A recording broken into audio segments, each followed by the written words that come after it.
भागवत किसका नाम है? कृष्ण।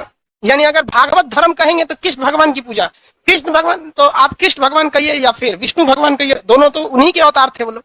अवतार में क्या 100% इंसान अवतार लेता था? मतलब वो नहीं, विष्णु भगवान के एक अंश थे, वो पूरा 100% नहीं। इसलिए एक ही समय में एक ही भगवान के 2-3 अवतार भी हो सकते हैं। ऐसा नहीं है कि कृष्ण भगवान आए तो मतलब पूरा उनका पावर ऑफ अटॉर्नी लेके चले आए। पावर ऑफ अटॉर्नी समझते हैं? उनके बदले में सब काम वही कर देता है। तो विष्णु भगवान के वो क्या थे? एक अंश थे। तो क्या एक ही भगवान एक समय में 2 या 3 जगह अवतार ले सकते हैं कि नहीं ले सकते? ले सकते हो। अवतार में अंश आता है, 100% आ जाएंगे तो अवतार काहे कहलाएगा? अवतरण कहलाएगा ना। वो भाई आप ही आ गए हैं, वो लोग नहीं आता था लोग। बताइए, तो शंकराचार्य जो थे उनके बचपन का नाम क्या था? तो क्या आगे जाके क्या बन गए? शंकराचार्य। शंकराचार्य ने कौन सा मत दिया? अद्वैतवाद। कौन सा मत? संप्रदाय बताइए, कौन सा संप्रदाय? स्मृति संप्रदाय। चौथी शताब्दी में दिया इन्होंने? सातवीं शताब्दी। इस समय इस्लाम धर्म इंडिया में क्या कर रहा था? एंट्री कर रहा था। शंकराचार्य बहुत भली भांति समझ गए थे कि जिस तरह तो बौद्ध धर्म और जैन धर्म का बेहद प्रचार की वजह से वैसे ही लड़खड़ा गया था हिंदू धर्म, तो संगठित करना इनको जरूरी था। इनके मतों को चौथी शताब्दी में चुनौती दी गई। 12वीं शताब्दी में कितने तरह के मत दिए गए? 4। कितने तरह के? 4 तरह के मत दिए गए। क्या द्वैत अद्वैतवाद को रहने दिया गया या अद्वैतवाद को तोड़ दिया गया? तोड़ दिया गया। कौन आए थे? माधवाचार्य। माधवाचार्य ने कौन सा दिया? द्वैतवाद। इनको मानने वाले कौन समाज थे भाई? ब्रह्म समाज। इसके बाद आए निम्बकाचार्य। निम्बकाचार्य। द्वैतवाद में इन्होंने क्या दिया? द्वैतवाद। और इनके मानने वाले कौन सा संप्रदाय? सनक संप्रदाय। सनक संप्रदाय। किसी को दिक्कत? इसके बाद आए कौन? वल्लभाचार्य। वल्लभाचार्य ने शुद्धाद्वैतवाद, पुष्टि संप्रदाय। रामानुजाचार्य कौन सा? विशिष्टाद्वैतवाद और श्री संप्रदाय। लेकिन इन सब ये भक्ति आंदोलन 16वीं सदी में अपने कहां पर पहुंच गया? उफान पर, चरमो उत्कर्ष पर। तो हम यहीं से चलते हैं, मेन जो भक्ति आंदोलन था वहां पर। तो जो भी भक्ति थी उसे 16वीं सदी में भक्ति को कितनी भाग में बांटे? कितने भाग में? 2 भाग में। एक था निर्गुण और एक सगुण। यहां से मेन भक्ति है कौन सा? सगुण भक्ति। सगुण भक्ति में भगवान की क्या बनाई जाती है? मूर्ति। और इसमें मूर्ति नहीं बनाई जाती। सगुण भक्ति कितनी शाखाओं में गई? कौन कौन? राम भक्ति और कृष्ण भक्ति। राम भक्ति और कृष्ण भक्ति, ठीक है। निर्गुण भक्ति में किसी भगवान की मूर्ति बनाई जाती है? हाँ, नहीं। तो इसमें कौन सा? संत भक्ति। एक से एक संत आए हैं। याद रखिएगा, आपको ये संतों से सवाल पूछेगा और कंफर्म समझिए कि एक सवाल 110% पूछना ही पूछना है उसको भक्ति आंदोलन से। तो कुछ ऐसे हिस्ट्री के चैप्टर होते हैं जो बड़े छोटे होते हैं और जिसमें आपको 100% कंफर्म रहता है कि हमें 1-2 क्वेश्चन आना ही आना है। और कुछ हिस्ट्री के चैप्टर बहुत बड़े होते हैं और कंफर्म नहीं रहता है कि उसमें से आएगा कि नहीं आएगा। तो संत भक्ति, उसके बाद कौन सी? सूफी भक्ति। संत भक्ति बहुत बड़ी भक्ति है। इसमें आपका सबसे प्रमुख संत में गुरु नानक जी आते हैं। अब गुरु नानक देव जो थे उन्होंने अलग संप्रदाय सिख धर्म के वो पहले गुरु थे। तो सिख धर्म के पहले गुरु थे, तो उसमें कई टाइप के आपको क्या करेगा? क्वेश्चन पूछेगा, पहले गुरु, दूसरे गुरु, इस सब के बारे में क्वेश्चन पूछेगा। समझ में आया कि नहीं आ गया? क्या बकलोल हट जाना, तो वहां से टोपी नहीं उसमें से, वहां गर्ल्स का सीट है तो जाने दो ना उसको अंदर। बकलोल उसको कह रहा है कि उधर से आ जाओ। लड़की लोग टाइम से आया कीजिए। असल में आधा सीढ़ियां चढ़ के वहां बैठ जाती है सर, बहुत ऊंचा है भाई। कई को तो आधा के बाद लौट जाती है, बहुत ऊंचा है, कल से आएंगे। देखो इधर, तो हम लोग यहाँ पहले देखते हैं राम भक्ति में। राम भक्ति में 3 प्रमुख भक्त समझिए। एक रामानंद, कौन सी भाषा बोलते थे? हिंदी। रामानंद ने ही भक्ति आंदोलन को दक्षिण से कहां लाया था? उत्तर। बाकी के भक्ति आंदोलन के संत कौन सी भाषा बोलते थे? संस्कृत। तो संस्कृत बाउंस करके चल जाता है। समझ में आता है संस्कृत? बहुत कम समझ में आता है। देखिए, हिंदू धर्म के ज्यादातर शास्त्र, ज्यादातर के हर एक शास्त्र संस्कृत में है, लेकिन कोई उसको बहुत अच्छा से समझ नहीं पाता है, एक आम पब्लिक। वही हाल इस्लाम के साथ है। इस्लाम धर्म में ज्यादा जितने भी नियम कानून है अरबी भाषा में, वो भी नहीं समझ पाता है। तो ईसाई सब ने दिमाग लगाया, कहा कि हम लोग को अंग्रेजी आता है, सब सिस्टम अंग्रेजी में कन्वर्ट मार देते हैं। उन लोग का बाइबिल वगैरह ज्यादातर किसमें चलाता है? अंग्रेजी में। रियलिटी में देखेंगे तो संस्कृत में आप लोग को गिने चुने श्लोक वगैरह के मतलब पता होंगे, याद तो बहुते होगा नहीं, लेकिन मतलब कम पता रहता है। तो ये रामानंद ने पकड़ लिया इस चीज को, किस संस्कृत से उसको किस भाषा में उपदेश देने लगे? हाँ, हिंदी भाषा में। आज भी आप लोग को गीता के उपदेश सुनाए जाते हैं तो हिंदी में ही बताए जाते हैं कि मतलब जैसे कृष्ण भगवान से कहा गया कि मतलब हमें मार डालिए, तो उन्होंने कहा कि एक काम करो, सुसाइड करने जा रहा था, हमको याद नहीं आ रहा है कौन आदमी सुसाइड करने जा रहा था, तो अर्जुन शायद था, सुसाइड करने जा रहा था। तो उन्होंने कहा कि एक काम कर, तू सुसाइड मत कर, 10 आदमी के भीड़ में जाओ, अपनी खूब प्रशंसा करो। तो कहा इससे क्या होगा, मैंने तो प्रण लिया है कि मैं आत्महत्या कर लूंगा। कहा कि बेटा, उन्होंने कृष्ण भगवान समझा, पार्थ सुन सुन सुन, खुद की प्रशंसा करना भी एक तरह का क्या चीज होता है? सुसाइड ही होता है। ये कितना बड़ा ज्ञान है। और लोग आज के खुद के प्रशंसा में बहुत मजा आता है, अरे हमारी तारीफ कर, जबकि गीता में खुद की प्रशंसा किससे तुलना की गई है? सुसाइड से की गई है, समझे, आत्महत्या से। तो यही बतवा अगर हम आपको संस्कृत में बोलते तो क्या समझ में आता? छोड़िए ना, हमरा खुद ना बुझाता तो हम आपको बताते कौन जी। नहीं समझ, बहुत टफ भाषा हो जाती है संस्कृत, समझ में कि नहीं आ गया? तो रामानंद ने इस चीज को समझ लिए थे, तो वो संस्कृत से उपदेशों को किसमें देते थे? हाँ, हिंदी में देते थे। इसके बाद दूसरे भक्ति इसमें आए थे, आपके सबसे फेमस थे तुलसीदास। कौन से था?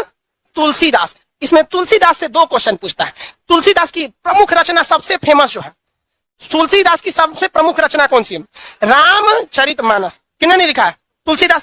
तो जिससे स्पष्ट पता चलता है ये किससे रिलेटेड थे? राम भक्ति से। किससे रिलेटेड थे? राम भक्ति से रिलेटेड थे। तुलसीदास से एक और क्वेश्चन पूछता है, ये किस राजा के समकालीन थे? समकालीन का मतलब कि उस समय भारत का शासन किसके हाथ में था? जैसे हम लोग किसके समकालीन, तो हम लोग मनमोहन सिंह के भी समकालीन, क्योंकि आजकल राजा लोग का कार्यकाल 5 साल रह रहा है।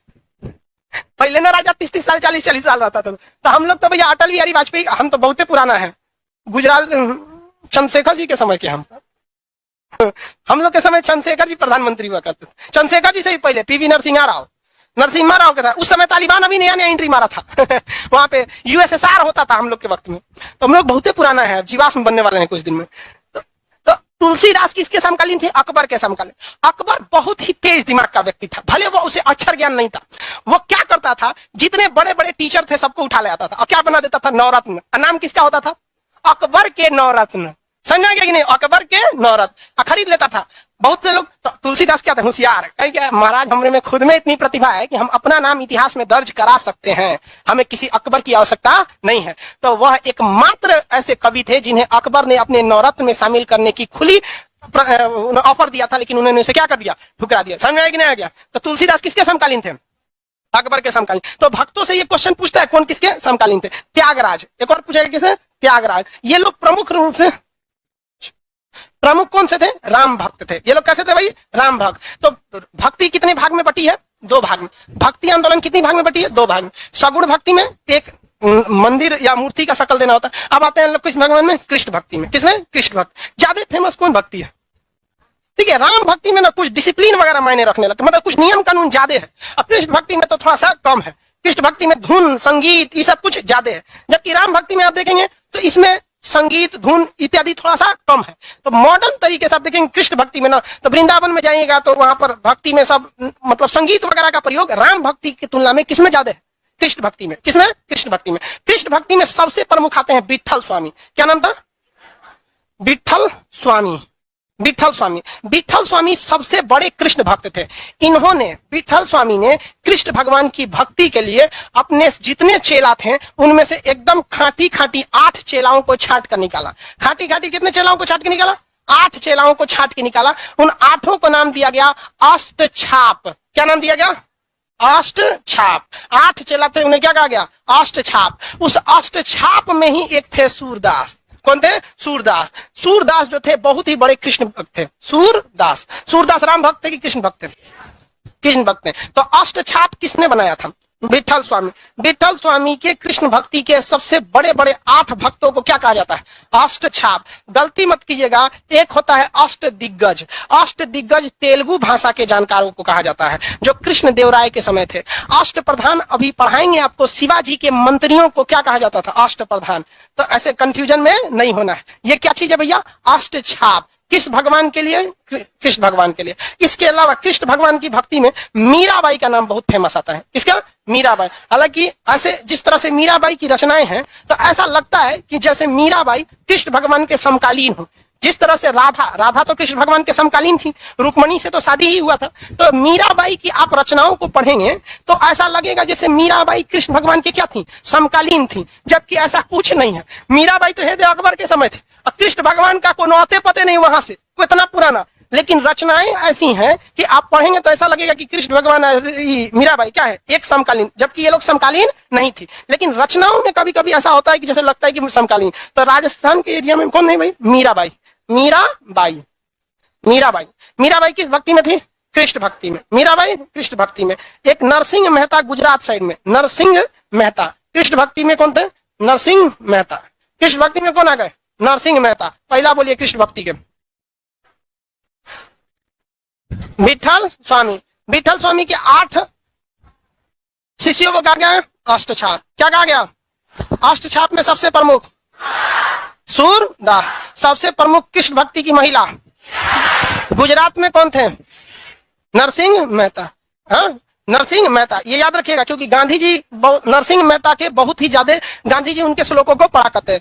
वैष्णो जन तो तेरे कहिए, ये उनकी भक्ति थी। तो ये नरसिंह मेहता से सबसे ज्यादा गांधी जी किस भक्त से प्रभावित थे, नरसिंह मेहता से। दोनों जने गुजरात के थे लोग, समझ में आ गया कि नहीं आ गया, गुजरात के नरसिंह मेहता। महाराष्ट्र के क्षेत्र में एक बहुत बड़े कृष्ण भक्ति थे जिनका नाम था तुकाराम। क्या नाम था, तुकाराम। तो महाराष्ट्र के क्षेत्र में सबसे महत्वपूर्ण कृष्ण भक्त तुकाराम। तुकाराम जो थे वो शिवाजी के समकालीन थे। किसके समकालीन, शिवाजी। हालांकि शिवाजी का जीवन लड़ते भिड़ते में बीत गया, जैसे बाबर और शिवाजी, ये दोनों शांति से नहीं रह पाए लोग, जीवन भर लड़ाई, इधर उधर, बहुत अजीब सा जीवन बीता इन लोग का। तो बताइए तुकाराम किसके समकालीन थे, और तुलसीदास अकबर, तुलसीदास तुकाराम शिवाजी। ये क्वेश्चन पूछा हुआ, तुकाराम शिवाजी। बंगाल और उड़ीसा के क्षेत्र में चैतन्य महाप्रभु, चैतन्य महाप्रभु, चैतन्य महाप्रभु। ये बंगाल के क्षेत्र में सबसे प्रमुख कृष्ण भक्त कौन थे, चैतन्य महाप्रभु। हालांकि ये राम भक्त भी थे। इन्होंने ही सबसे बेहतरीन ढंग से हरि कीर्तन चालू किया। हरि मतलब क्या हो गया, भगवान। कीर्तन मतलब कथाएं वगैरह हरि कीर्तन से रिलेटेड रहेंगे। समझ में आ गया कि नहीं आ गया, किसी को कोई दिक्कत नहीं है। वो पीछे वाले प्रोजेक्टर पे लेटर थोड़ा बाहर चला गया है, हाँ थोड़ा कट गया, उसको थोड़ा देख लेना, कोई दिक्कत नहीं ना जी। थोड़ा सा बड़ा हो गया होगा साइड में, ये लेटर वगैरह ये बाहर चला गया, प्रोजेक्टर उधर दिख रहा होगा। अच्छा ठीक, किसी को यहां तक में दिक्कत है तो बताइए।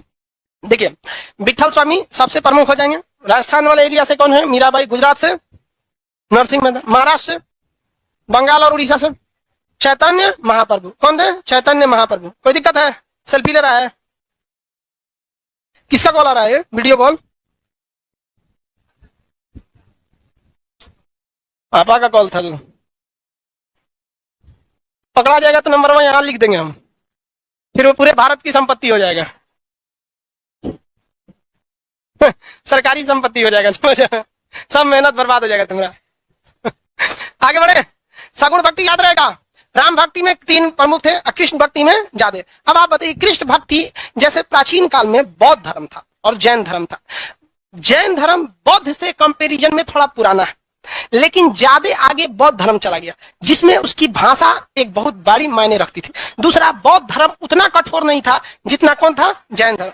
ठीक उसी तरह राम भक्तों से ज्यादा कौन भक्त निकल गए, कृष्ण भक्त। क्योंकि राम जी में थोड़ा सा क्या है, नियम कानून है। इनको मर्यादा पुरुषोत्तम राम कहा जाता है। थोड़ा सा ये मतलब सिद्धांतवादी, मतलब हर चीज पे सेटल नहीं होता है। कृष्ण भगवान जैसा माहौल देखते हैं ठीक ठाक से, ये तो कर्ण को फुसलाने चल गए थे, ये तू चल आवे ने सब काम खत्म हो जाएगा। तो कर्ण इनकार कर दिया। क्या पूरा इतिहास में हमको कहा जाएगा कि युद्ध के समय में पलट गए थे। तो किधरों से, मतलब महाभारत में देखे थे, अंततः प्रयास किए थे किस चीज के लिए, कि युद्ध टल जाए। राम जी एक बार प्रयास किए थे युद्ध टल जाए, तो खोज रहे थे ससुरा किधर मिले रावणा और मिल गया तो मार हेल होल के उधर, जबकि यहाँ प्रयास किया गया था। इसमें संगीत, राम भक्ति में ज्यादा संगीत है या कृष्ण भक्ति में, कृष्ण भक्ति में संगीत की ज्यादा है। गुड मॉर्निंग फ्रेंड, हम आशुतोष कुमार गुप्ता आप सबको खान सर का वीडियो दिखाए हैं, जो कि राम भक्त और कृष्ण भक्त के बारे में बताए हैं। अगर वीडियो आप लोगों को अच्छी लगी हो तो प्लीज़ लाइक करना और कमेंट करके बताना ये वीडियो कैसा लगा आप लोगों को।